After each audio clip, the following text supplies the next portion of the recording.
And we are live. I guess. Yeah, we are. Huh. That was Right on. without a drum roll. Live without a drum roll. It's kind of disturbing, actually. Anyway, here with Damien AtHope, and I linked your channel. And anything else you want me to link? Like you have a subreddit, right? No. Or no? Okay. No, I have a website, Damien Reathope. No, I don't do that.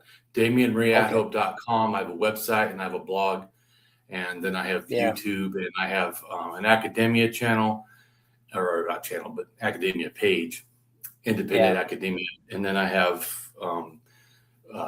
Twitter or X, and then I have Blue Sky and Facebook. That's it. Right. Okay. So anything you want me to link, you should email it to me, and I'll put it in my description. I've already got your channel in my description, so right on. Thanks. I want to make sure that you promote yourself. And let's see. So basically, I'm defending naive realism and scientism, and the reason I do that is because I'm a dickhead, and I like to take things that everybody just automatically knee-jerk blows away, and I like to present another look, take another deeper look at what I'm saying when I defend naive realism and scientism. And so I'm thinking that our definition of common sense, naive realism, and scientism are going to end up being very different. So what you think I'm saying when I'm saying these words is not what I'm actually saying. And when we get to what I'm actually saying, I think we are going to agree pretty much on what I'm saying. So, anyway, I noticed that one of your complaints was against your common philosophy, just common guy philosophy, or even common philosophers. Like, what philosophers will go around spouting?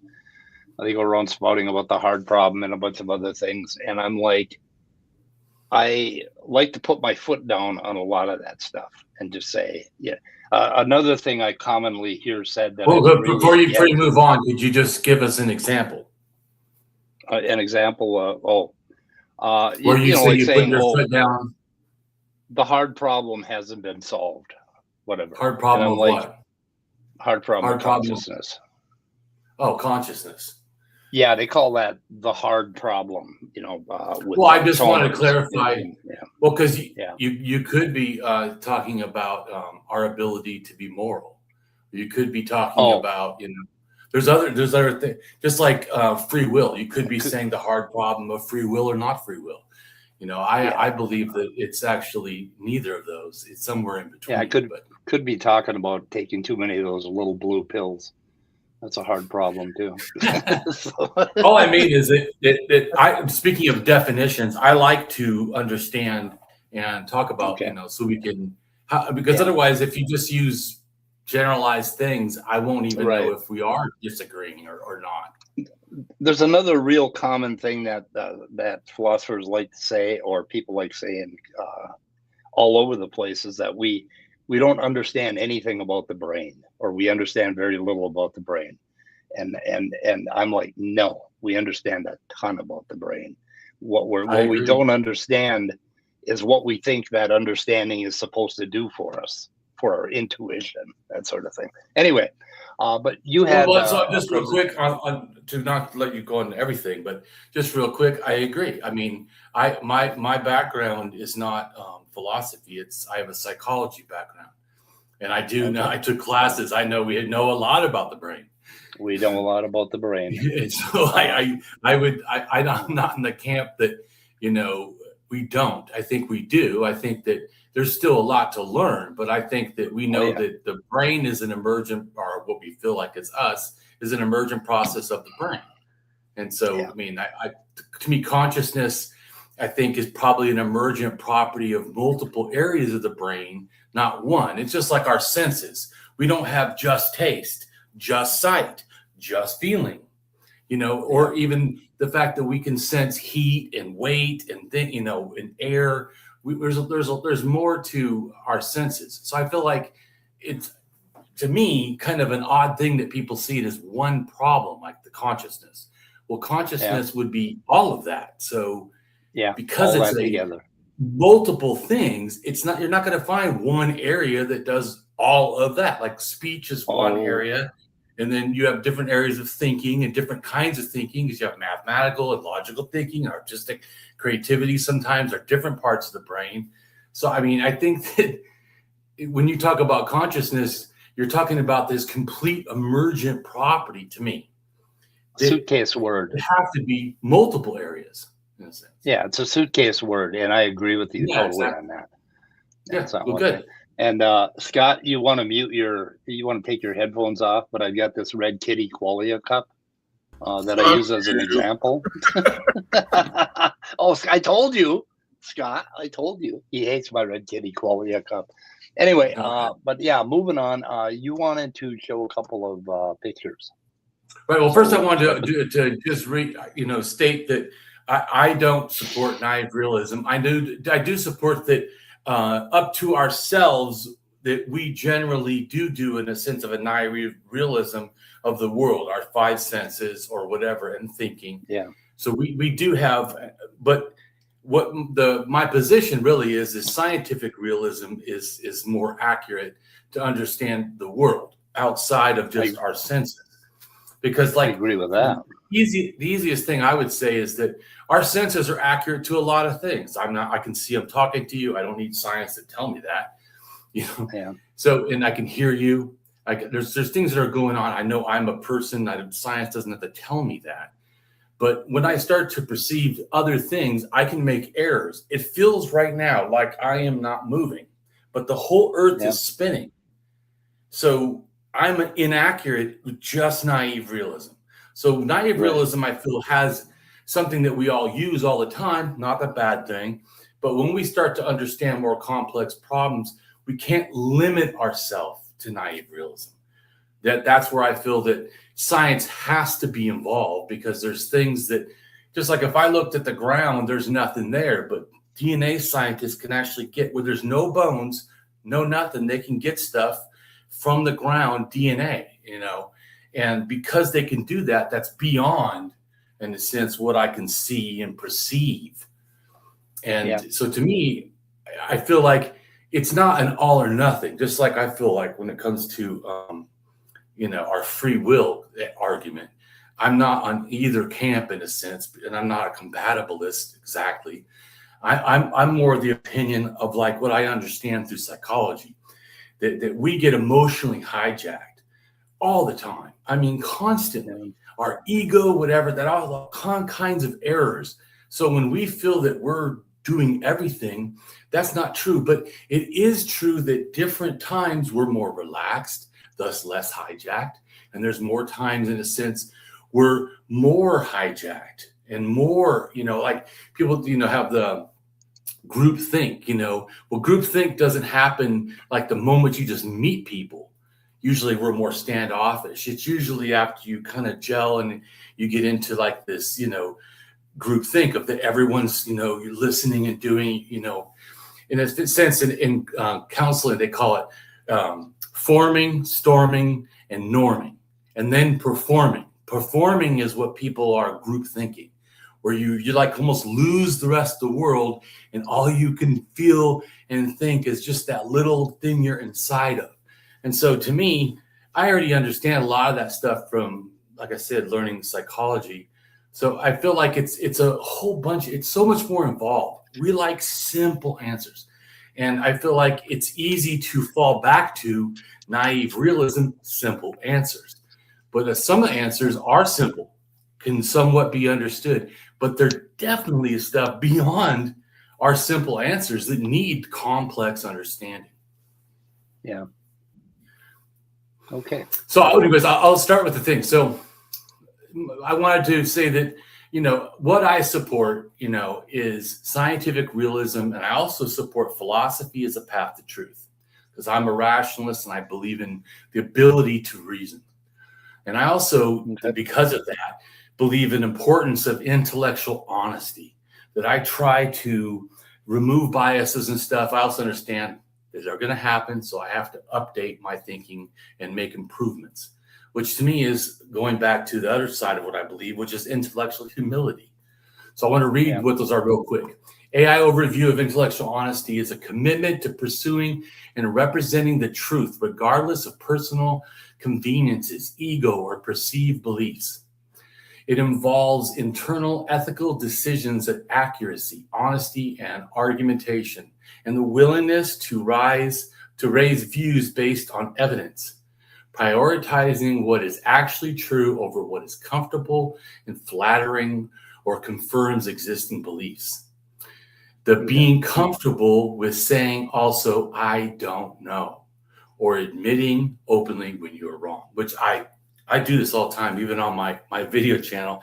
I always talk about the importance. I trust a thinker more who is willing to say they're wrong than one that never does, because one that never admits wrong, I'm already feeling you're in error somewhere, because that's not a good epistemic attitude to even have, which is also why I tell people I trust science, because science admits it's wrong, changes to the new thing. Not always as fast as it should, because people have egos and their stuff involved, or sometimes the evidence doesn't push strongly enough for someone to be willing or see that it has to change, but it does. So the other thing to me, which science also has, is intellectual humility, which is recognizing that one's beliefs and knowledge are fallible and limited, allowing for openness and new information, opposing views, and the capacity to change one's mind. Because see, some people to me feel like with science changes minds means it can't be trusted. I feel the exact opposite. I freaking trust science because it is willing to change its mind. I trust other thinkers when they openly say, I was wrong. Man, then I start trusting that person, because I know that when they're wrong, they'll be better at saying I'm wrong. So I can have more accuracy of believing them. And also to me, it understands that there's a balance of this intellectual arrogance and difference, because you know a lot, like I know a lot of stuff in a lot of different fields. I'm a polymath. I've done this in a sense through an autodidact all by myself, just a desire to know. Once I became an atheist. Once I became an atheist in college, it wasn't because of Richard Dawkins or anybody. In fact, I didn't even know there was other atheists. In fact, I felt like, terminally unique, which I later found out I wasn't. But at the time, I didn't know. I never heard an atheist, never had an atheist friend, or someone at least admitted to me they're atheist. So when I became an atheist, I felt super alone. But I also felt like I didn't know who to trust, because even when I started to meet atheists on Facebook, I didn't even trust atheists really, because I've been lied to my whole life on religion. How do I know these people are accurate? So I've actually desired to learn a lot. That has a tendency to make me feel arrogant. And I try to use intellectual humility and go, I can still be wrong. I can still update, I can still improve my thinking. And so I think that's also where intellectual honesty is accepting that one doesn't know everything and being aware of one's own fallibility, recognizing that one's knowledge is limited and that others might have valued insights to offer. So what I usually tell people is, may reason set you free. To me, I do it for myself too. I want reason to set me free from all these biases. And so to me, reason is a revolutionary process, because it requires its user to switch to what is reasoned over what is, in a sense, desired or believed before, or what is preferred. And so to me, may we all master reason, and reason is my only master. And so I want to address now AI overview of naive realism. Naive realism is the cognitive bias and subjective belief that one's perceptions of the world, in a sense, are objective, as it is, while viewing different perspectives is often biased, uninformed, or even irrational. I mean, that if they go against what you perceive. It causes individuals to trust their own senses and interpretations as direct reflections of reality, leading to, in a sense, polarization, conflict, and failure to recognize one's own biases. The tendency to believe or subjective experience of the world is accurate is, in a sense, unmitigated representation of reality. It often leads to the false consensus effect, where we assume others share our perspective, and the blind spot where we fail to see our own biases because we believe our view is objective. We assume everyone in a disagreement with us must be misinformed. And so to me, it also goes to where I wanted to say about scientific realism. Scientific realism asserts that scientific theories provide true or accurately true, approximately true representations that are objective, mind-independent, world-related. It posts that unobservable entities like electrons or DNA actually exist.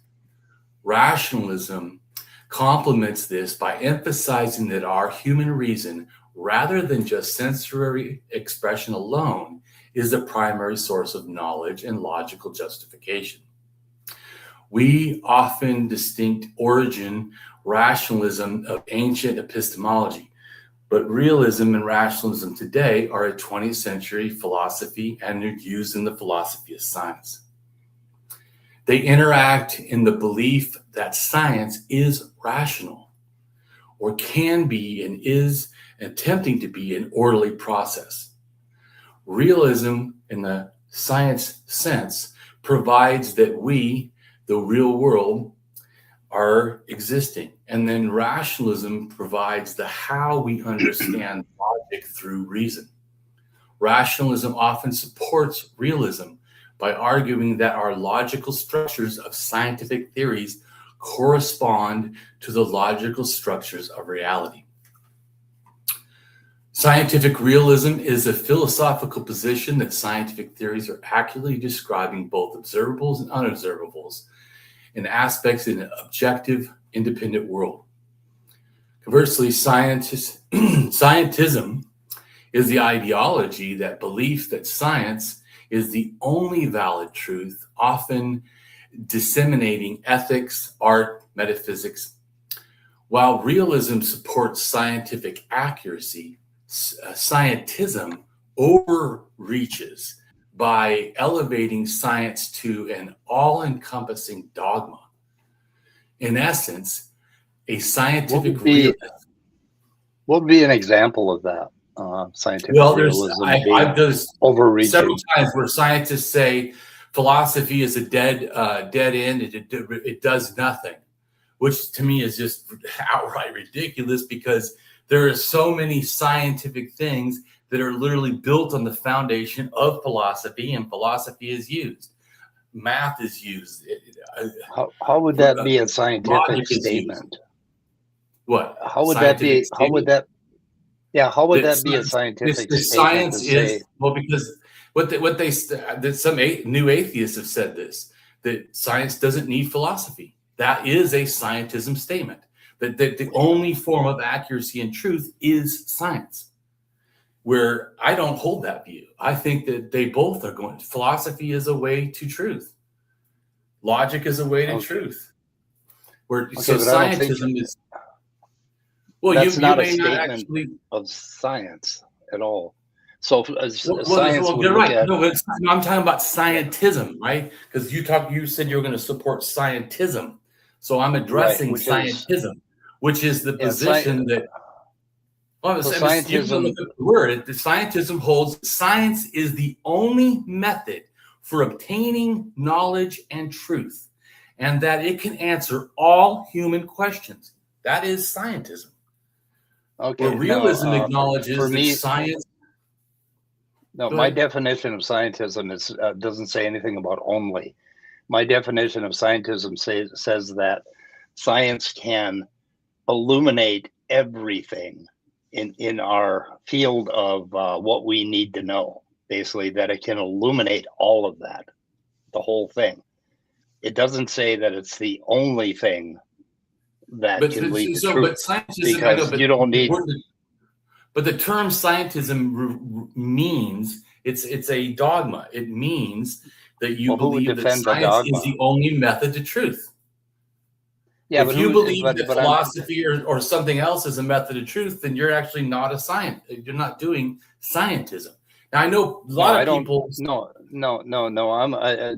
I subscribe to scientism, but I never say that scientism is the only method to find truth.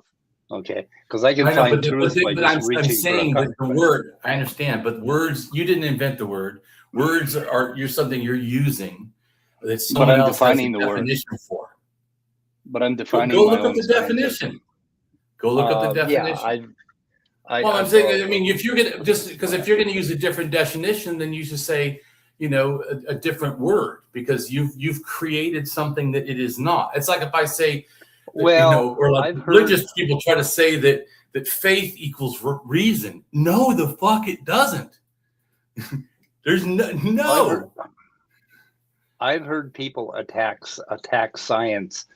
And call it scientism, when what it is when science is only trying to illuminate the truth, and they'll go ahead and attack science and call it scientism, right? So that's fallacy. Is someone saying that faith is truth, or that faith is reason?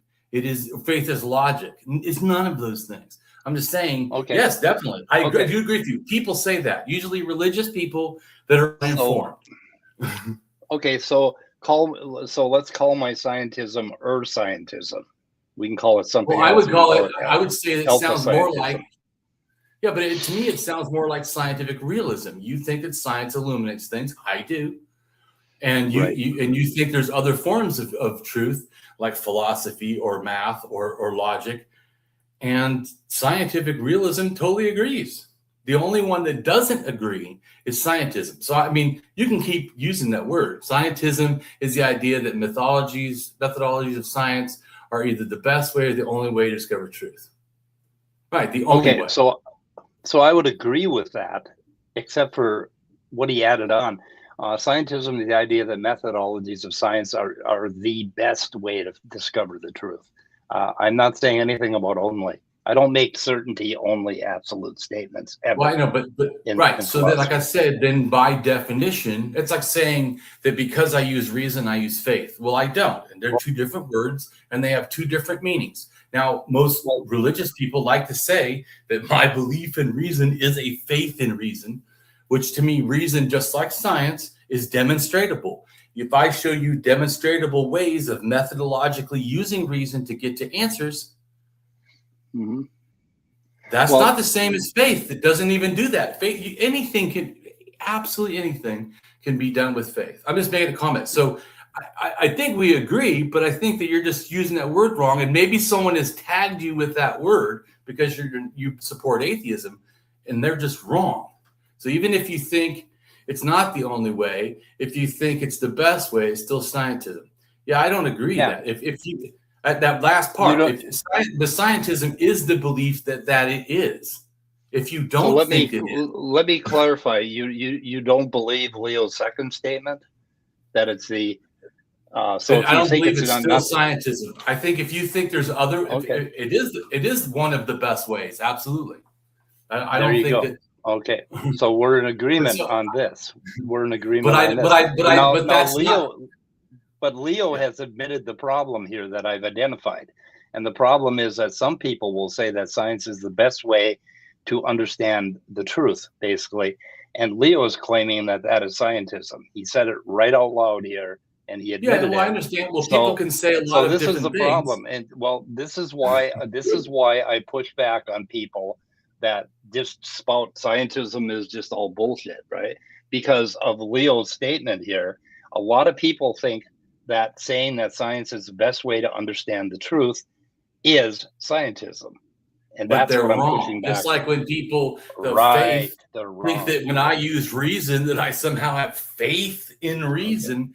Like one person says, Damien used faith. I said, no, I don't use faith. Okay. He goes, you have faith that your wife is gonna, not cheat on you. I said, I trust her, but I do know that I could be wrong. She could be cheating, whether or not I had faith.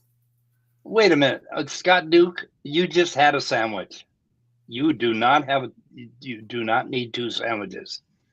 God damn it. Anyway, sorry, but okay. So I will agree to call my scientism scientific realism, Right. and So that way we'll get along, right? Okay. So we've cut. Well, the other So- people are wrong, and I'm just saying from what you have agreed to. Well, yeah, they are. So I'm just saying Okay. that because a lot of people that make those claims, though, not all, but a lot of people that make the claims either haven't looked into it and understand the word, or they're using the word almost like as a pejorative, like when people Yes. say atheism is a religion. Is it really a religion? Should I start going, okay, atheism is a religion because people say it is? No, I need to correct them and say it isn't a religion. There's no doctrine. There's no thing. Even there's atheists that believe in aliens. That doesn't make that reasonable, but they're still an atheist. Anyways.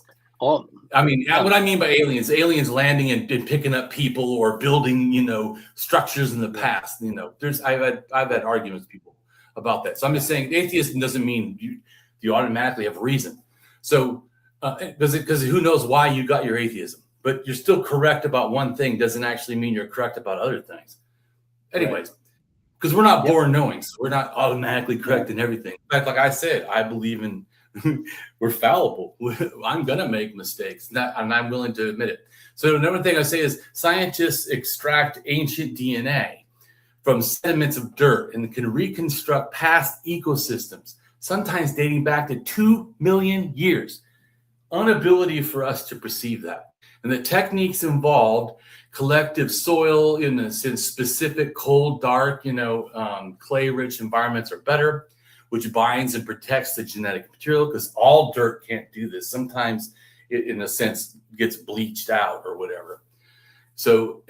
But this is important, though. While some argue that science has discovered real entities like DNA that exist independently of our belief, a form of realism, they need to understand this is not naive realism in a philosophic sense. Modern science, including ancient DNA analysis, recognize the observation of highly mitigated by instruments, algorithms, and models. Naive realism often sees the mind's scientific method as a pervasive mirror, just reflecting reality. However, ancient DNA research shows that we do not simply see the past, we recognize it, which is an active, non-passive process. The field of ancient DNA is, in a sense, the treatment of recognition and rejection of naive realism, as it's plagued by issues requiring sophisticated indirect methods and interpretive methods. In essence, while naive realism might attempt one to believe that ancient DNA provides direct, pure window into the past, the reality is that ancient DNA science is a highly sophisticated, indirect, and interpretive enterprise. And I wanted to show one of the pictures now that which one? The first one. In order? Which shows, right, yeah. So this shows that people's assumption is that now people in Europe are all white skin. But the reality is 14,000 to 8,000 years ago, they actually had dark skin and blue eyes. And that the people in the red here, so that's Western hunter-gatherers. And the people in the red here are the Eastern hunter-gatherers that have DNA from Siberia.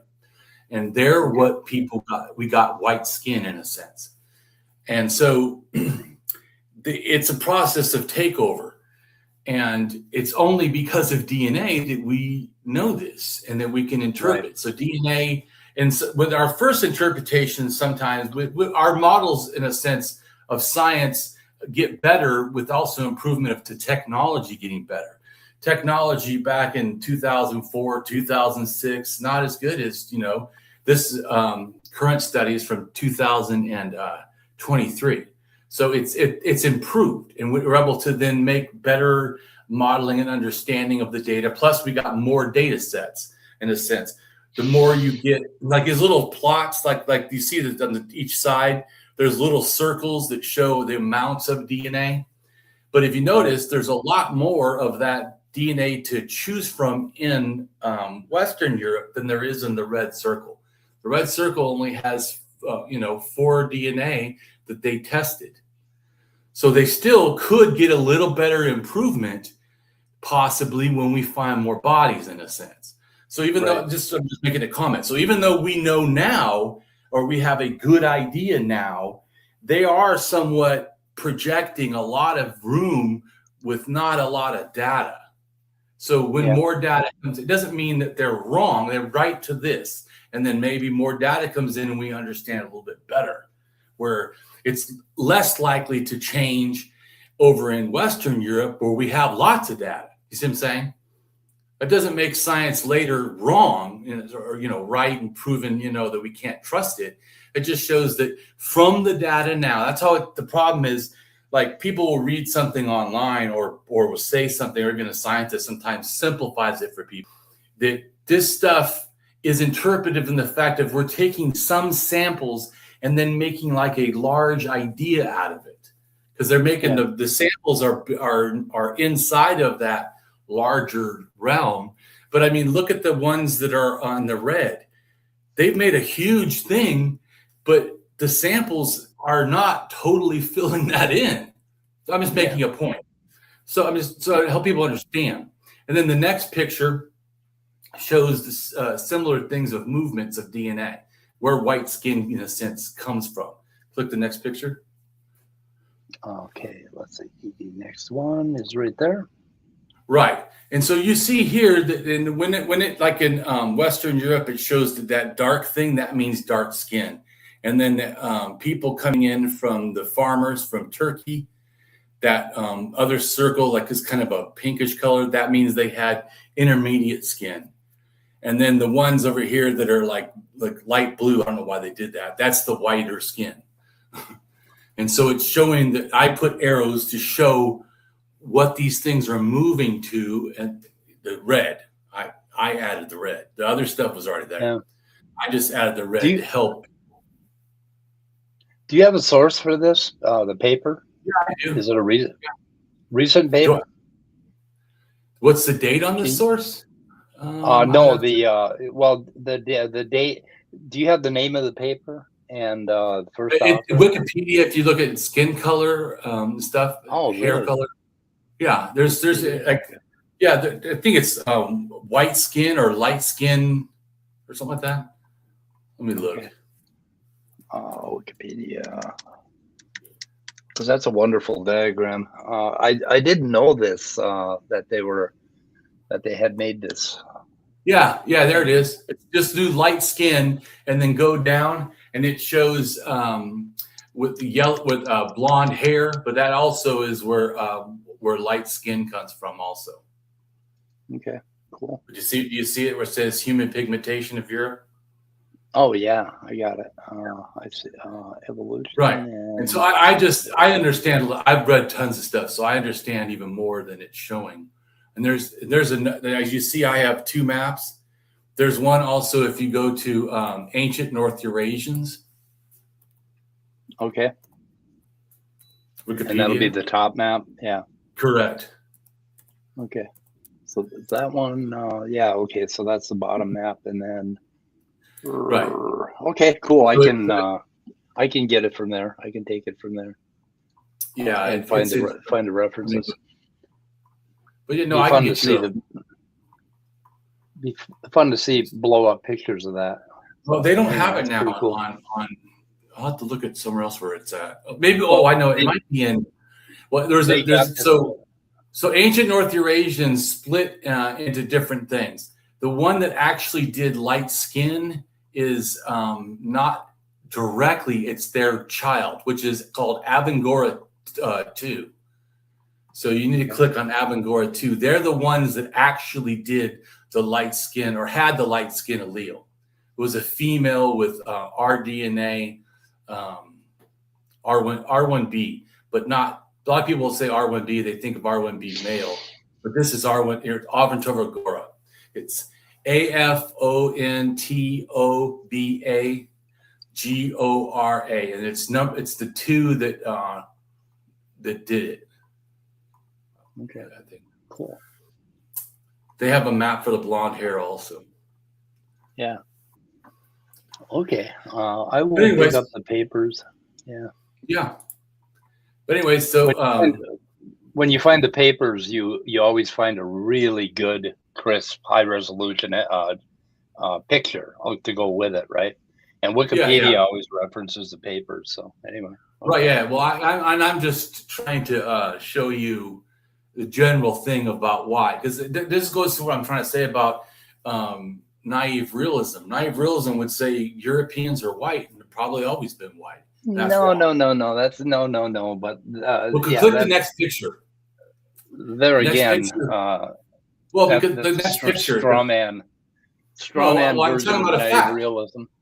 Well, what I'm saying is that naive realism assumes what you perceive is true. Yeah, so that's a derogatory straw man version of naive. How is that derogatory? Look at the definition. Once again, the definition is that what we perceive of the world is accurate. That is right. Yeah, and we can't perceive Europe. I've never perceived Europe. Have you? Have you perceived Europe? Well, people do. People say European ancestry, and they think white people. But you can't perceive. That's not a straw man. That's literally a fact. In fact, this right here. In other words, when people showed that Ötzi man they believed was white, everyone accepted it because Europeans are white. When they show Ötzi man is dark, people went outraged. Hey, wait a minute. That doesn't look like who Europeans are. But that's because Europeans have changed. People got, taken over in a sense. We know this from DNA, the migrations. But so what I was trying to say, though, is that our tendency to see what's around us and then assume that is what we do. It's just like it's not doing a straw man or attacking. I'm not attacking. I'm saying that this is a psychological bias that we do. I do it too. I look around me and I filter the world through naive realism. But I have to move past that and say, but I needed to get better things that can understand the world that I cannot see, which is science, which is, like I said, why I'm a scientific realist. And so when science first came out, they thought that it probably related to a DNA that the person had long hair and that they had, light skin. So it wouldn't always qualify tentatively. Well, to me, scientific realism is saying that to our best knowledge. So, I mean, we should say to our best knowledge. I don't disagree. That's intellectual humility. Sure, we should say that. That's a great thing. To our best knowledge. There's some wonderful news. What's that? There's some wonderful things we're finding out about basically evolution of Homo hominids across. It's really interesting. It's really getting quite complex. We're realizing that we had a lot of other species alongside of us, and it's very, very interesting. Well, just like I like a lot of the DNA, and there's a lot of confusion about out of Africa. And the thing that by doing lots of research, I know we start in North Africa, people migrated to East Africa and West Africa, then to South Africa, then to East Africa, and then left. But then they came back, and then they left again. And the left again is where everybody comes from, in a sense, that's alive today. So the first out of Africa is 120 until about 70,000 years ago, where they came back to Africa and into East Africa, and then they leave again at about 50,000 to 55 or whatever. And that's where all humans alive today relate to. That's also why it makes it confusing when people say, oh, well, how can you have some people go to Australia, 60 something thousand years ago, and then say that people are the DNA now of Australians is that all Australians now have DNA under 50,000. That doesn't mean those were the earliest people to arrive. It just means the earliest people died out or didn't, somehow reproduce. Yep. But there definitely was earlier people. Yeah.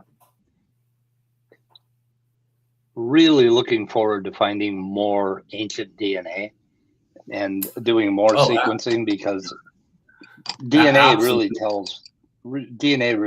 tells a really concise and defensible story, basically. When you look at genetic mutations. Totally agree. Two genes. But anyway, I do that as a hobby. So yeah, cool. Compared. Well, here's my picture for DNA in Africa. The first one that left, not the. Okay. I'll show you. Got another picture? Yeah, I'm looking for it right now. Hold on. Okay. There it is. Okay, this is the first ones that left, and how we started from North Africa. Oh, there. Okay. Oh shit. Oh, keeps moving around. Okay. Yeah. So, okay, there we go. So but we noticed we didn't kind of totally leave Africa. In other words, the group we were involved in, some of them never left Africa, but it's all one unit. Some did, and went to the Middle East, but the DNA is the same. And then the next one I showed you is the DNA coming back. Okay, that's the next one right here. Yeah. See, and then the DNA comes back to Africa, and then it leaves again. And that's the one that everyone always talks about. Like, here's that's 75,000 years ago. So how about the Neanderthals? Where do they fit into all this? Well, yeah. So here, I just say, first of all, do one thing at a time. So here's the next one. This is when we left Africa the last time, the next picture. And then I'll do the Neanderthals. I have stuff on that too. Okay. See, so it's showing like when these DNAs left Africa. Wow, that is cool. So, and that's the female DNA, and then the male is a little different because once again, it's not like they had to be together. That's because it's not Adam and Eve, like the Bible believers tend to think it is. You mean the Bible could be wrong historically in what it's portraying? Is that can't be possible? Yeah, it's pretty much wrong. This is showing the times that, like I told you, that in a sense, male DNA left. That other one was female. This one's male. Just to show you, it's a little bit different and varied because they weren't exactly together. And this is what people understand. It's not that these males left by themselves or those other females left by themselves. It's just the people that they left with, in a sense, ended up becoming mixed with all of this to where now everyone out of Africa has shared DNA in one area. It's called coalescence. Coalescence theory, and it is mind-numbing, and it is very much misunderstood, coalescence. So anyway. Yeah. So you asked about Neanderthals. So first I'll show you this one. We actually relate to Neanderthals and the Sovians, whatever. There's a thing that shows Homo erectus going to North Africa, and then our ancient lineage is splitting off in North Africa, where the Neanderthals and the Sovians, they go into Spain from North Africa. To ask your question. Do you see it? How many years ago did we split from, did Neanderthals and our lineage split? What was our common ancestors? 7,500, I think, or 1,000 years ago, and to 550, no, 705. So, I mean, 700. 700. Holy shit. 700, yeah. And 5,000 years. Something like that. To 705. Yeah, it's like because I'd heard Yeah, but like, click on the thing and it shows. I try to remember off the top of my head. Just click on the next one I sent you. Yep. There. okay. Okay, 750. I was a little bit wrong, but 750 to 550,000 years ago is our common ancestor with, in a sense, humans split from the Neanderthals. That's a lot older than we used to think. So I think we used to think like 45 to 70,000. That's interesting. Cool. Yeah, so that's our split in a sense from Homo erectus, and then Neanderthal and Denisovans split again. The common ancestor goes back to 473,000 or 300 between that and 381,000. Yeah. They split. So yeah. And then the oldest human is somewhere around 350 in North Africa, but it's already, you can see that the DNA is already there in North Africa. But anyways, So then the next picture, speaking of them, shows that I haven't sent it yet. I just sent it there. Yeah, there you go. So this the white shows how humans, in a sense, left North Africa and went to Eastern Africa, and then some went to South Africa, as I already showed you another thing, and then all of them go back north to East Africa, in a sense, and then populate. And then the Homo erectus shows in the pink where it went, just to give you an idea. So we ended up doing something very similar also. So obviously Daniel Booneism evolved very early, because they sure as hell did a lot of tripping around over the next hill. Yeah, they did a lot. So I totally agree. And to me, also, here's the thing of speaking of Neanderthals. This is when we first left Africa.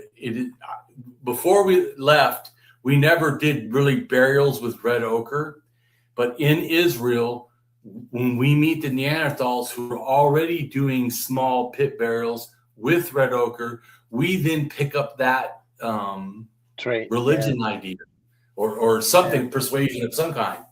We also started copying their tools as well, in doing mount steering tools, but in our own kind of style. And Neanderthals had been doing burial for at least 130,000. So they did it actually a lot before us. Yeah. And I have a little art of that as well. Yep. They had bigger brains for some damn reason. They did have bigger heads. Yeah, that is true. Yep. But I don't know that it has to do, brains don't just have to do with the size, but also the quality of the neurons and how tightly packed they are. But so all these red dots, all these red dots are burial sites for the Neanderthal. So there's quite a lot. Shit. Yeah. But in that one with the blue line, that's the first, in a sense. Then they spread out both ways.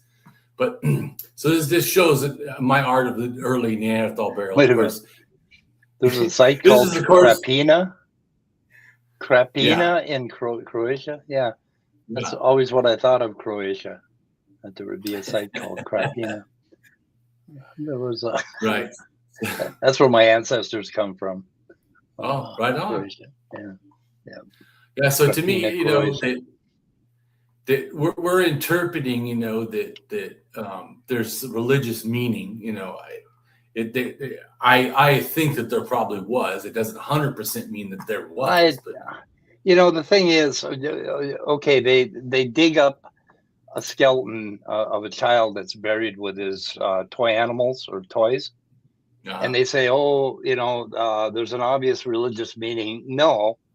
There's not. If you've lost a child, you bury that child with the things that child cared about, and you don't think anything about religion at all, whether you're an atheist or no matter what. But that's also not understanding burials, because the first burials were not buried with toys.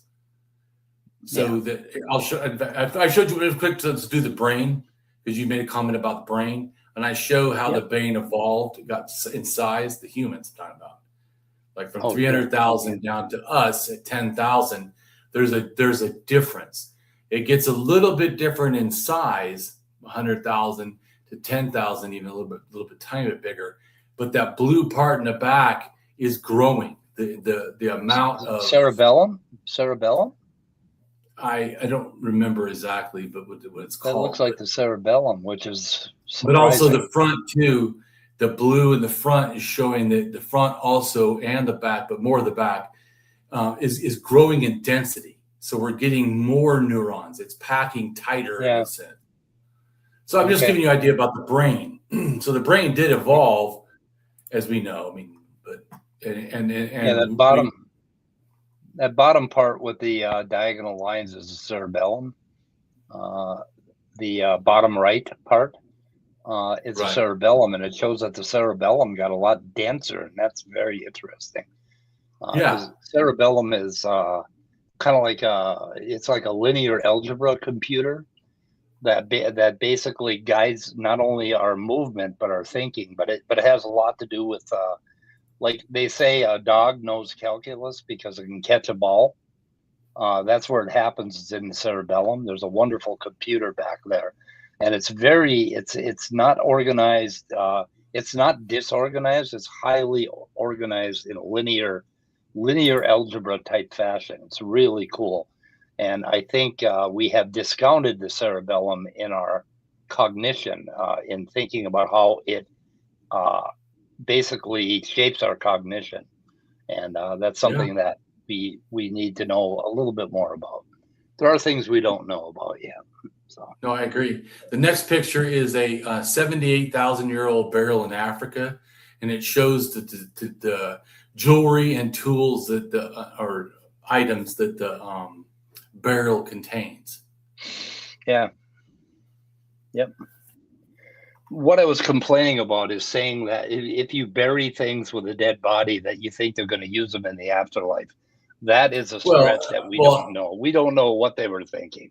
I mean, if your father had a favorite stuffed animal, maybe most people's fathers don't, but if they did, you would bury him with that, just because you're in that grief stage, right? And you bury the person with the things that they loved. It has nothing to do with religion. But red ochre was being used for 300,000 years, and Neanderthals have it in red ochre was sprinkled on bodies. What do they think that's for? So I'm just making a comment that red ochre, so not just an item you're buried with, there's a consistency in burials. Burials from Neanderthal, all the burials have red ochre. All the human burials that start have red ochre. The people that go all the way to and do Mungo Man, which is like, I think, 45,000 years ago, a burial in Australia, has red ochre. They all have red ochre. All the ones in Africa, the ones that go into the first Clovis culture, whatever, in the Americas, North America especially. Sounds like have they have red ochre on them. Well, I'm just making a comment. So it's a continued and shared process that they're doing this. You know, it's not just like you were saying, because you could assume, right? If we don't know, we would assume, well, maybe they're just randomly putting whatever they like. But there's nothing random about it. And like I said, it starts before us, a behavior that we continue. All the people out of Africa do it. People in Europe did it. People in the Americas did it. People in Australia did it. People in China did it. People in India did it. They all did it. It is a shared behavior. So it's not, I feel grief, and so I randomly do my own personal burial. No, we're all doing this cultural behavior. Cultural behaviors can be influenced by personal grief, and I'm sure they had that. In fact, if one of the people, if you see in my picture, is crying, the one in the right-hand bottom corner, that person I drew crying. I do absolutely think emotions were involved. So, so the next picture in Africa is 74,000, and they put a conch shell and it was covered in red ochre right by the child's face. And often they put items near them. I don't know what exactly that means, and I don't claim to, but there is a symbolic meaning, just like the red ochre, and it continues is a symbolic thing. Yeah. So that's interesting.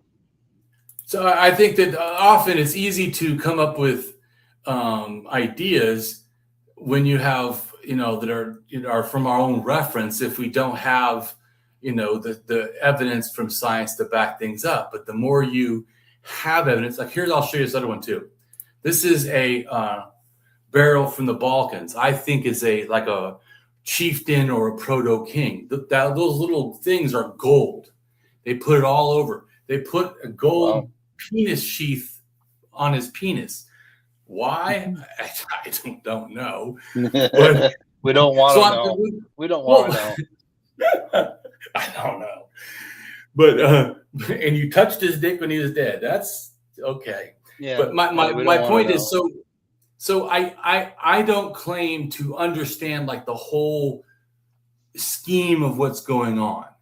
I have some ideas. I have some ideas that the reason these things are out here is like stars, like the Milky Way, because tying it ethnographically, which means cultures today, I do know that most cultures have mythology that the Milky Way is how you get to heaven. So this could be like, the path of stars. I don't know that. It's about interpretation. I do know it's something. They put this in. He has more gold in that grave than anyone else in the entire world at that date. Wow. Unbelievable amount. And what a waste of gold. Really?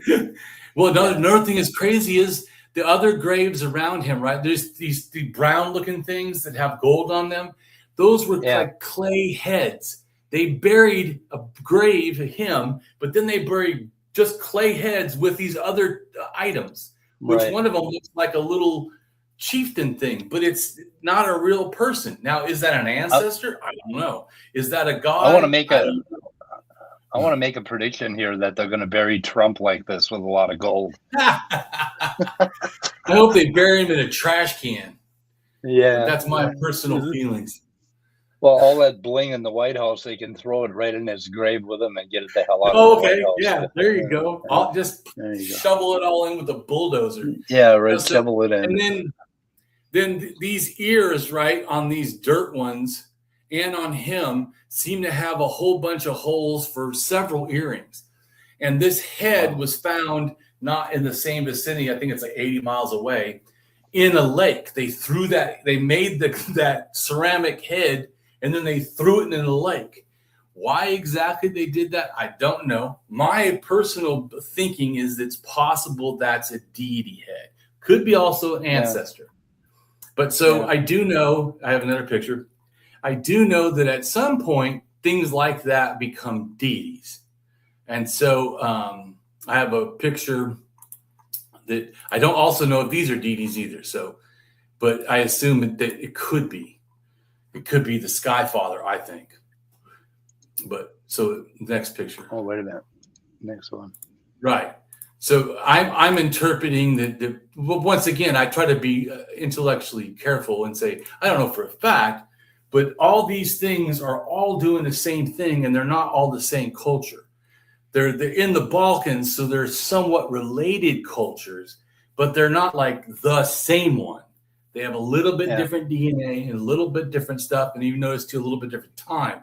But they're doing this sort of similar thing of sitting down and like hands on their face. And it's the same time, the thing in the middle, it looks like something got crushed. These are crushed skulls. So somebody is doing violence. They're head wounds. So I show the head wounds. And then they also used to do more group burials. Now they have what looks like elite burials. One person with the jewelry stuff, by themselves. And then also there's these ones on both sides on the bottom. Those are massacres where there's a whole bunch of people that were killed and thrown into like pits or channels. Yeah. Yeah. So Amazing. so at the same time, there's the rise of these little male figures. There's also head wounds. There's also elite burials, and then there's also massacres. And that coincides with, in the one way in the right-hand corner, of these people coming in from the Middle East, these farmers, and the farmers were murderous bastards. The first ones kind of, when they first go in, they're kind of somewhat tame, but by the time they get to Germany, man, they're like land hogs. Anyways, and that goes also to me to the ideas. I think that it's an evolution. I find religion to me is culture. That's all it is to me. It's just culture. I don't like someone goes, well, can't you believe in some part? Oh, how? It's all culture. Yeah. No, I'm a hard atheist. I absolutely do not believe 0% in any God. They're all culture. In this next picture. And here's me showing that I think that, going back to that head and the one sitting, right? I think that there is, and because we know that you can trace back the language and religion of the Proto-Indo-Europeans to the Ukraine 6,000 years ago. So, and then the ones in Egypt, the gods are at least 6,000. The ones in Mesopotamia are at least 6,000. So you have, in other words, the Middle East and just above it, all those people 6,000 years ago believe in a deity or deities. And so, isn't it interesting that gods seem to pop up at the same time as massive civilizations? Oh, I absolutely think so. When there were kings trying to control a populace. Well, you're right. They were the idea that there's a god, right? Yeah. No, I agree. Well, because it's the same time that there's proto kings, what they're called, or priest kings, right? Where they're half religion. Yeah, like a pharaoh is a religious leader and a king. So anyway, yes, it seems like leaders were trying to elevate themselves to the level of gods at some point. Or that they have, because the divine right of kings is in Europe, but the mandate of heaven, which is almost the same thing in China, basically says, I get to rule as a king because God said so. So God I think that, right? And guess who knows what God wants? I do. Yeah, I do. So I usually say that, to me, certainly by 5,000, but 7,000 to 5,000 is when the violence happens. Also, that there's massive massacres all around the Europe, Asia, and the Middle East, some parts of North Africa, where it actually falls down to it's like one male for every 14 females. So these other males are either being slaved off, where they can't have sex to reproduce, they're being killed, or they're being castrated. Don't know, but certainly at some point, castration is a thing that happens also. And also they find, like I said, massacres. So yes, I absolutely think that it's not amazing. It's very coincidental, but in a logical sense, that these things probably went together. That when men got power, they either themselves, like you said, were a god, or they said, I'm the only one that knows God, and he tells you to accept that I rule you. It seems to me that everything about religion involves power over. And in the current day, it is becoming extremely obvious that this idea that I have the one true belief and fuck those scientists, we have the true way, involves having power over people, and hence theocracy is what they're headed for. And you would think in 8,000 years we would have got over ourselves, but apparently not. Well, I thought we were going good, and then Trump got in, and so I know 2016. I lost some hope for humanity. I lost all hope for humanity. I'm hoping for AI to take over, because we fucked up. We're done. We're toast. Well, because we now pick pseudoscience. I mean, it's not just Trump. Trump then puts in, and people welcome it. RFK Jr. Who wants to bring smallpox back. You know. And measles. Make typhoid, great again, I guess. Yeah, make measles great again. Yeah, make measles great again. I just sent you one about violence we talked about. This is another one I have. The cavemen are the real gods. Well, this is way after cavemen. So no, I really personally, from looking at all the stuff, I don't think cavemen had gods. I think they had religious ideas, but it was more like spiritual, non-religious without deities. Yeah. But so this right here shows when the violence happens. And yeah, funny that the violence and the religion and the male gods, rulers all at the same time. All at the same time. It's almost like they're related. Yeah. Yeah. Right when people are getting their heads cracked in, is the time of rulers and gods. Why? Wonder why. Yeah. And then all the deities relate now more to each other than people realize, because they all split into separate things. But the violence and stuff spread around, like I showed you, people moving a lot before.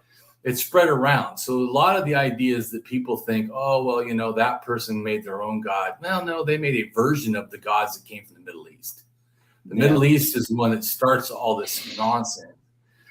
And then it goes out from there.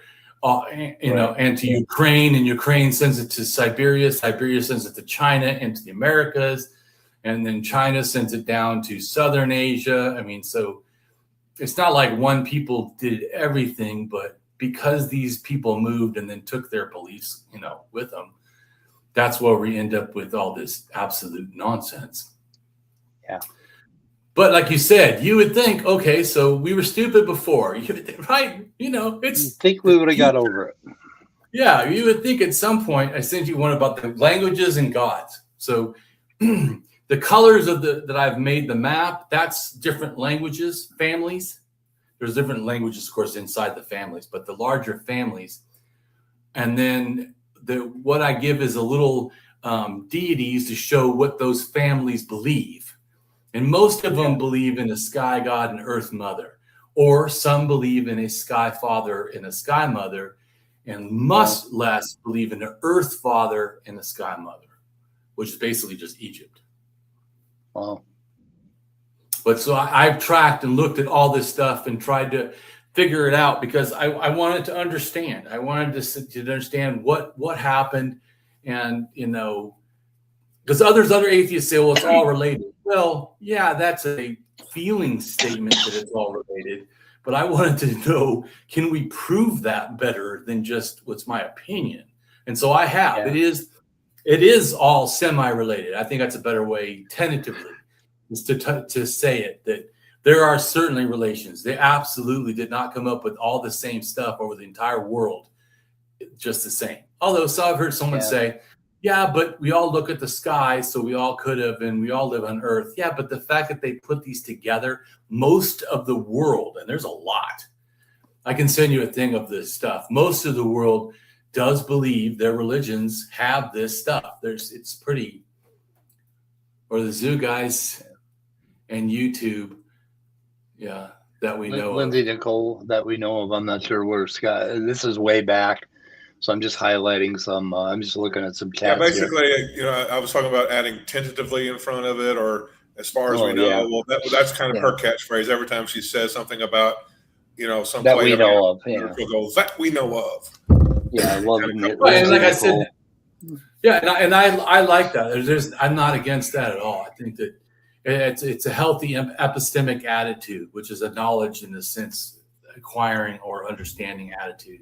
I think when you think educational goals in science ought to be to have people just more naturally assuming everything we see in science is tentative, Yeah. That's mostly. I mean, there are things that are to a degree. Get used to the idea of updating your knowledge base, because things are going to come along that sweep one model or one view out of the way, and another one kind of consumes it, takes it over. Well, and sometimes, sometimes what science does is it just gets more data, so it fills the picture. Like I've heard people say that are religious. Oh, well, Damien, we know that quantum physics, destroys everything. And I said, no, actually it doesn't. Quantum physics just shows us that we understood only the large part of the world, not the small. So now we have a more, in a sense, full picture.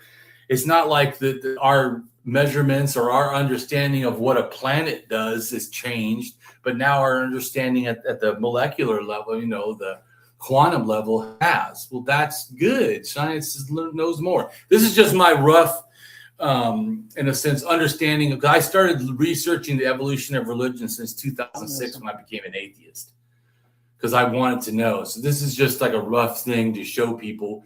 I feel that it's like building blocks that religion is. It just kept piling on top of each other. People think like, well, mine's totally different. No, not to me. It all starts in animism. So, and they've done studies of hunter-gatherers. I'll show you a thing about that too. And then hunter-gatherers 100% have animism. But they don't animism, believing that everything, like all the objects around us have intent, like thunder and lightning. It doesn't always mean that you believe every object has, but that you can. It's just, in other words, some may think that only some herbs, but not all herbs, or not all trees or all plants, but some can have spirits. Some believe that some rocks, not all rocks, like, say crystals. Some can believe that just crystals, not other rocks, have spirits. Yeah. So my point is, some mushrooms have spirits and others don't. Right. So in my own experience, we know how the stars form. No jealous felon equation. Well, actually, we're not sure anymore about some of that. Well, we're looking at new models anyway of the early universe. Well, I think it's healthy for science to be willing to update its information. So this is the next picture, is showing the hunter-gatherers. They studied the purple dots are animism only cultures I put, but the all the other dots are what this study on the side is, except for my thing in totemism I did myself. So all the other ones, though, are part of a research study on hunter-gatherer religiosity. And so they did from all these hunter-gatherers from where the red dots are. And then from those red dots, 100% were animists.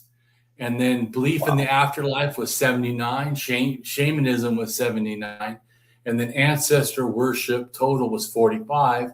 High deities were 39.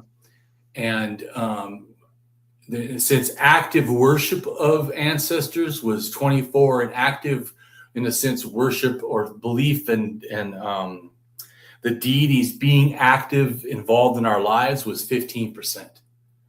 So most of them have a high God, but is not involved in their life, almost like deism. Or some sort of pantheism, where it's not like actively. In other words, he's not telling you don't be gay. He's not telling you to go, and burn books. Yeah, and that reflects animism, basically, in that in an animistic world, there wouldn't care about us particularly. We might get crushed by a rock or killed by a lightning bolt or whatever. Right. Which is, So anyways, Americans were more about that. Right. Well, yes. Well, and they so was Siberians, like Siberians and Native Americans, because they relate to each other DNA wise. Yeah. And they have multiple migrations coming over. They come over at least 24,000. They also come over again at 16. They come over again at 15 something. They come over again at like about 12. They come over again probably 10 or 9. They come over between 8 and 6. They come over between 6 and 4. They come over again to Americas like 3,000. How'd they do this without the boats. Ice Age? Boats. Well, first the Ice Age is walked over. Oh, boats. Okay. Yeah, but it floods. I'll show you a map of that. So so this doesn't show the ice, but this shows when there was land and when it became water, so you can understand how they could and couldn't come over. But they took boats. Even 15,000 years ago, they were already using boats, even though they could have walked. They were going along the coast. Yeah. Here it is. Yeah. So this right here shows that from 43,000 to 36,000, there was tons of land, and then with not much ice. But then by 35 or 36,000 to 16,000, there's the ice. You talked about but they went on the ocean shore side, the shore. Yeah, they were right. They weren't going down to deep water. They're just following the coast.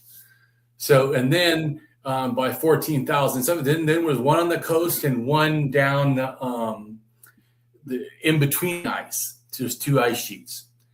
Then again, they come down the coast again, and then there's likely nobody, 11,000, even though there still was a little bit of land, but they could have been walking across. And then there's no evidence that we know of, like you said, could change later, tentatively. By 10,000, there's not exactly, but then definitely they come in between 8,000 and 6 into they have evidence that sites that enter Alaska, and then they come in again. This is at 5,000 to 3,000. They come in again, and they bring new people, new DNA, and then they come in again, and then they come in again. And they come in again, but then these ones are also going backwards. And also at 5,000, they went backwards.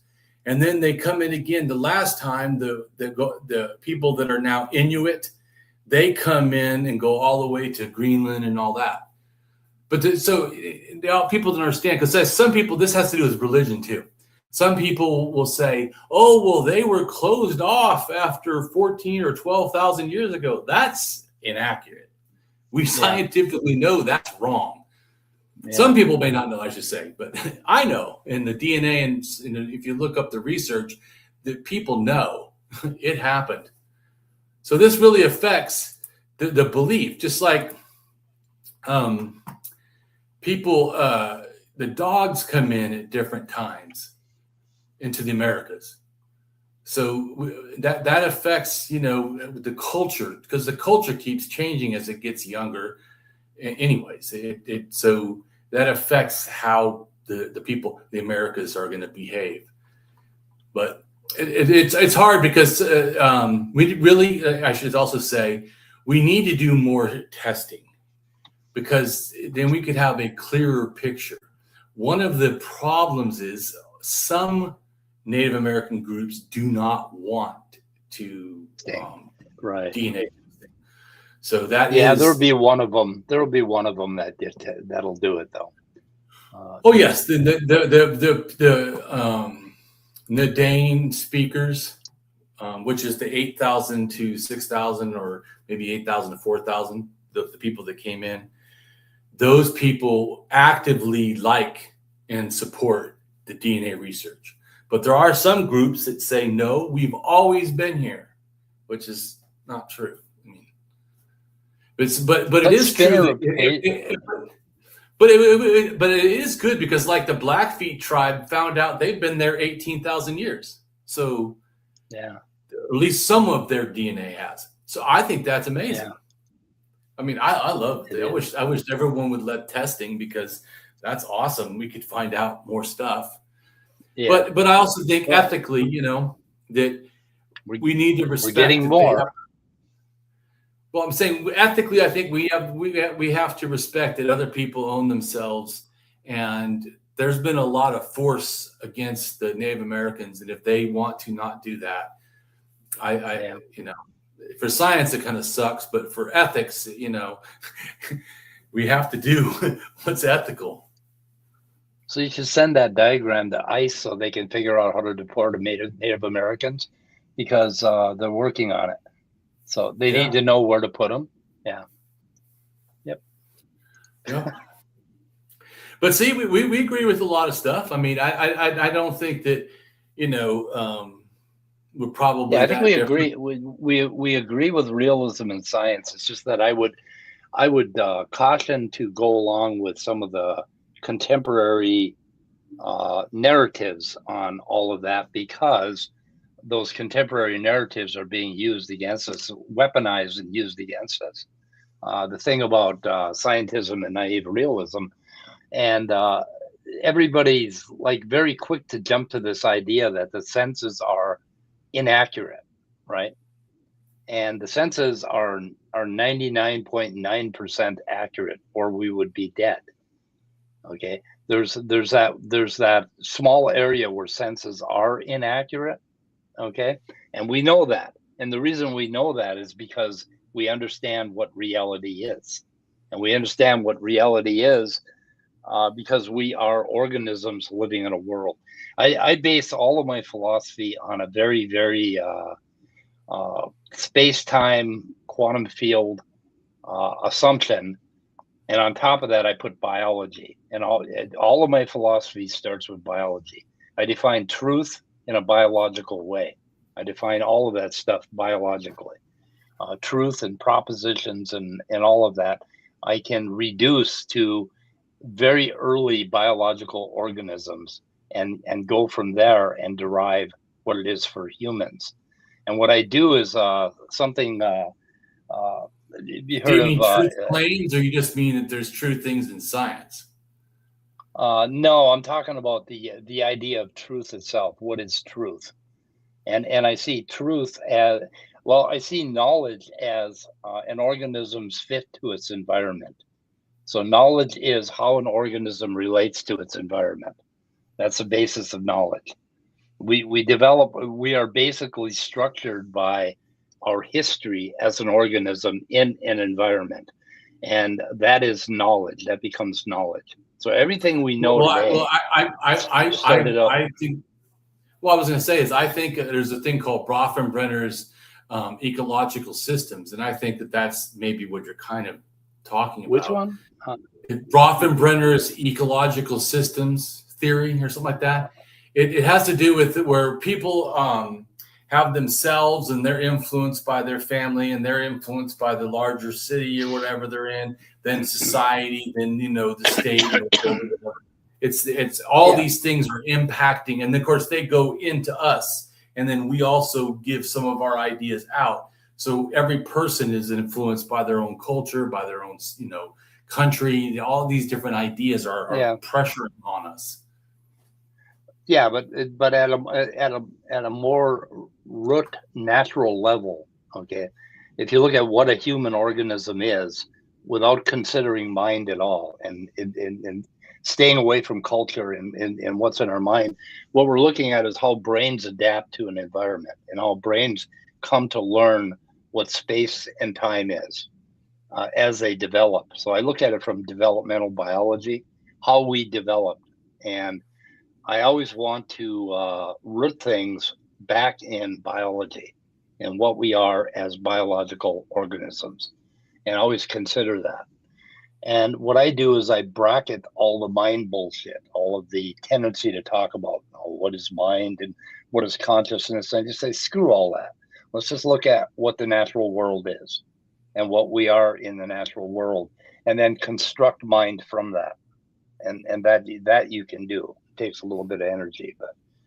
Well, I don't know if we have to screw all that, like you said, but certainly just because we evolved, like you said, biologically to have a mind, doesn't mean that like the octopus, the last time we have a common ancestor, I think was like a worm or a slug or something in the ocean.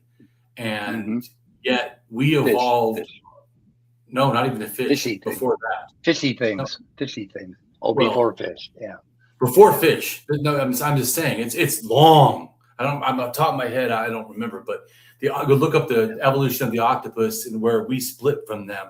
It's old. In other words, it's before brains or whatever, but somehow we both, not just, us, but the octopus also separate of us. So it wasn't part of, because fish got some stuff and then it evolved into, land animals and stuff and mammals and then us. So octopus has nothing to do with that.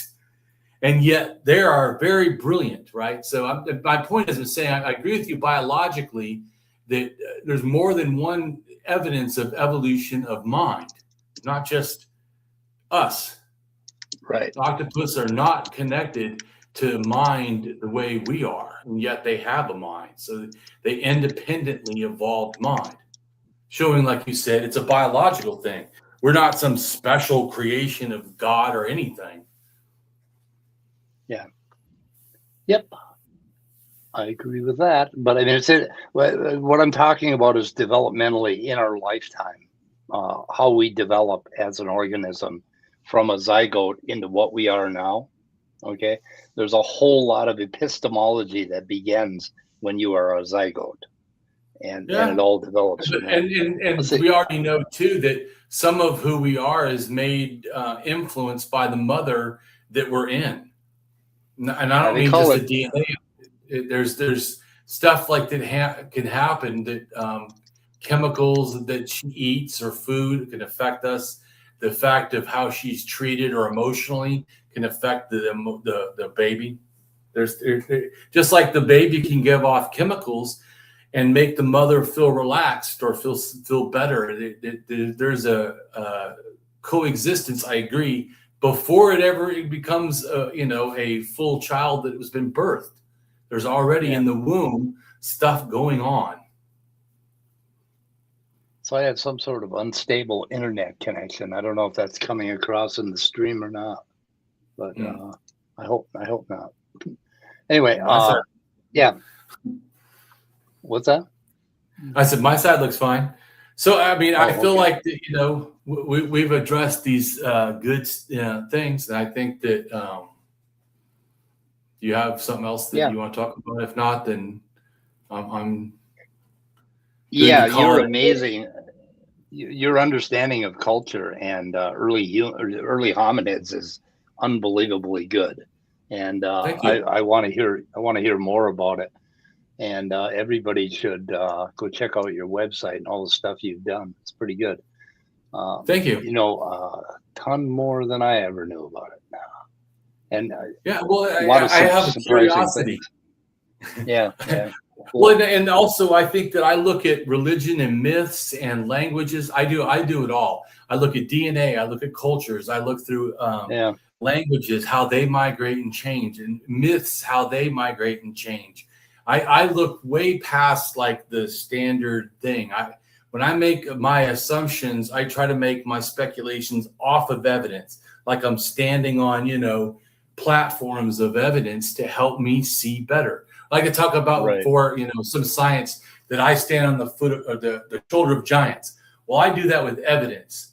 I'm also standing on, of course, other people that have already come before me, but evidence allows me to then step past. Like I can't see, I step in evidence, and I step in evidence, so that's what I've done. And I have like 500 videos, most of them are 3 hours or at least over an hour. And they're in depth because what does he want to link to? A link to what? Link to what? To my website? Yeah. Could you put that in chat? And do you have access to chat? Or you can put it in private if you want, and I'll put it in public if you don't have it. I can send my thing. That's what you're asking for. Yep. Where the hell is private? Oh, there it is. I'll send you my website and my blog. My blog has about 1,000 different stuff that I've done. Once again, some of them are like little books. I don't do my stuff for money. I share all my stuff for free. And the reason is because I come from poverty and I don't want money to be a reason you can't learn from me. So I've done tons of stuff. All my videos are free. All my blogs are free. I don't have any paywalls of any kind.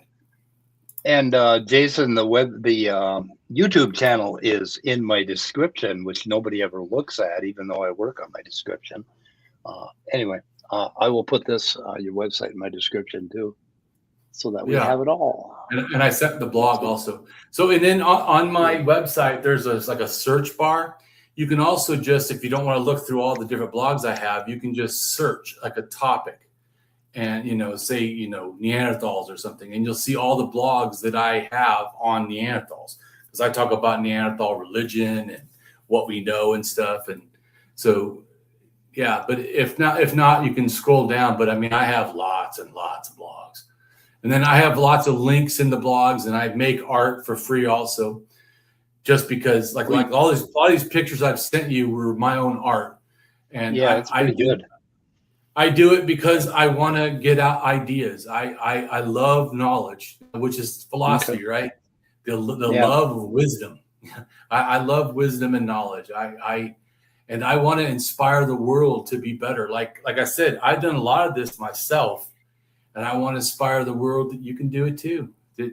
I don't believe you have to have the highest IQ or be access to all the most expensive books or whatever. I think that you have a hunger for learning. And certainly, like I said, you can start where my blogs are, because I've already done stuff since 2006, a lot of years of, and then also for 15 years, from 2006 for 15 years, I did street activism, where I went out and I held signs for atheism and reason out in the street. Oh, cool. Yeah. So, I mean, because I felt it's here, I sent you a picture of me holding a sign, and I actually had this sign made. I have like 10 of them, but there's me holding a sign. We do not need God myths to survive and thrive. We need an aware humanity. Yeah. Awesome. So, I mean, so I'm just saying, I don't just do, like some people just stay behind a keyboard. I've done, they always go, oh, well, if you ever said these things out in public, I'm like, yeah, but I have done these things out in public. And I've been threatened too. I've had people threaten my life before. But I felt like, that I have to do it, because if not me, who's going to go do this? Who's going to, same with the researching all the stuff I did. If I don't do it, here's me counter protesting the Westboro Baptist Church when I was in Hollywood, California, out on the street, me holding two signs. Read the signs. God is hate called love, and hate is a sin called God. Oh God. That's pretty good. So the other day in Minnesota, Minnesotans did a wonderful thing. Operation Dildo Blitz, it's called. They bought thousands of dildos and threw them at ICE and the police car. Right, and some of them stuck to the car. Other ones went in the car, and the ICE agents were throwing them back out. It was just hilarious. But I'll post a link to the Reddit. I thought it was awesome. So. And then I've also done activism where Chick-fil-A supports anti-homosexual stuff. Me and a friend of mine was one of the people for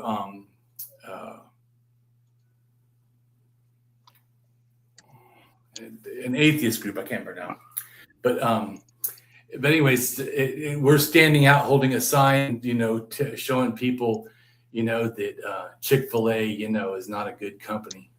Do you see that picture? I'm working on it here. My cursor has suddenly slowed up horribly. Okay. Oh, wait a minute. Scott, did you put it up there? There it is. Okay, Scott put it up there. Yeah. See, Chick-full of hate. Let's see. I'm trying to do a link, and I'm having trouble. Let's see here. ID equals blah blah blah blah blah. Okay, here we go. UTM. I'll get rid of that. Oh, I think this is it, but I'm not sure. I don't know. Anyways, if it'll work or not. I mean, I appreciate you guys having me on, and yeah, thank you. Pretty cool. Yep. Yeah, I think we agree on scientific realism and what's basically the scope and the nature of science, and but I just do it from a different angle. I come from molecular biology and more of a embryological and genetic approach than the cultural approach, and that's okay. The two perspectives are pretty much the same in result. So anyway, well, that's like I tell people, I'm a rationalist, and a lot of the atheist community call themselves skeptics. I'm not. Because I don't care for the extreme skepticism. Bugs the shit out of me because. What I'm just saying is a lot of time we still end up with atheism. We still end up at a lot of the same, conclusions. So to me, as long as the conclusions are, rational. So Damien, would you agree that it is morally good to shoplift from Hobby Lobby? Well, I would say that it's morally good to shoplift if you are hungry and have no resources and others will not supply for you. Yes, because especially if you have children. Yeah, because children need to be taken care of. They can't fend for themselves. Elderly too. I mean, I think we should do what is, to me, morally right should be that, a flourishing society that takes care of people in need. And if it doesn't do that, then we should be doing what's morally right, take care of ourselves. And if that means to other people that we have to shoplift, well. Yeah. I've always had a soft spot for shoplifters. When I was 13, 14 years old, that would have been in the 60s, mid 60s, they had books on philosophy and Greek tragedy, and at the local Walgreens equivalent, brown drug and white drug. And me and my friends used to rob those books all the time. We were robbing books on philosophy when we were teenagers. So I kind of have a soft spot for shoplifters because our parents wouldn't buy them for us. They cost like $1.25, and we had maybe 5 cents in our pocket. And some people, their family won't let them read books like that. Yeah, I know. Well, my family didn't understand the title, so they had no opinion. So they just left me the fuck alone. Well, I appreciate coming on and cool. Yeah, we better wrap it up. Yeah. Yep. So I really appreciate your information. This is awesome. I'm gonna watch it again and look at your illustrations. I'm gonna go check out your website and all the stuff you've done. So anyway. Yeah, cool. and I have like 10 videos explaining religion, the mythologies and stuff, and how they relate to other things. So I mean, people should go check it out. I only have like 200 and something views on some of those, and I don't know why. I know it's so horrible. Like if we put out good content, nobody watches it. 70 views, right? Right. If I said it was ancient aliens, I'd have 1 million. Right. If we put out some shit about fucking Jay Dyer, I get 1,000 views. And like, God damn it. Anyway. Yeah. So it goes. Okay, we're gonna wrap it up. All right. Take care. Yeah. Thanks everyone for watching. Goodbye, Cruel World. It's my sign off.